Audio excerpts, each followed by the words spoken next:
स्थानिक स्वराज्य संस्थेच्या निवडणुकीसंदर्भात राज्य निवडणूक आयुक्त यांच्या पत्रकार परिषदेचे आज 15 डिसेंबर 2025 रोजी सह्याद्री अतिथीगृह मुंबई येथे आयोजन करण्यात आले। आता जिल्हा परिषद पंचायत समितीच्या बाबतीत माननीय सर्वोच्च न्यायालयाने आदेश दिलेला आहे की फक्त ज्या जिल्हा परिषद पंचायत समिती याचं रिझर्वेशन जे आहे 50% आतमध्ये जिथे आहे तिथेच तुम्ही घ्या।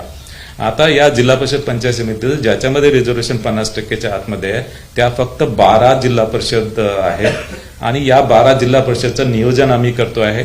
आमची अडचण आहे की या निवडणुका जसं विधानसभा लोकसभेच्या निवडणुका असतात त्याच्यापेक्षा खूप कॉम्प्लेक्स या निवडणुका असतात, ज्याच्यामध्ये एकेका प्रभागामध्ये 4 उमेदवार आपल्याला निवडून द्यायचा असतो।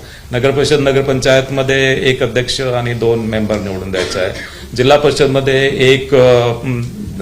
एक गटासाठी आणि 1 गणासाठी, आणि या इतक्या कॉम्प्लेक्स असल्यामुळे फार मोठ्या प्रमाणात आपल्याला अधिकाऱ्यांची गरज भासते।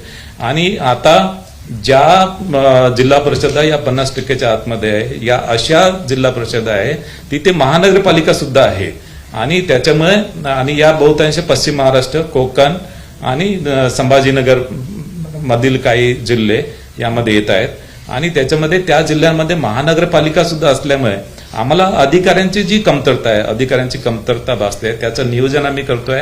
एकदा अधिकारी आम्ही 1-2 दिवसांमध्ये पुन्हा बसणार आहे विभागीय आयुक्तांसोबत बैठक घेऊन, आणि अधिकारी उपलब्ध झाल्याबरोबर आम्ही त्या सुद्धा निवडणुका आम्ही या 12 जिल्हा परिषद निवडणुका सुद्धा आम्ही घोषित करू आणि 31 जानेवारीपर्यंत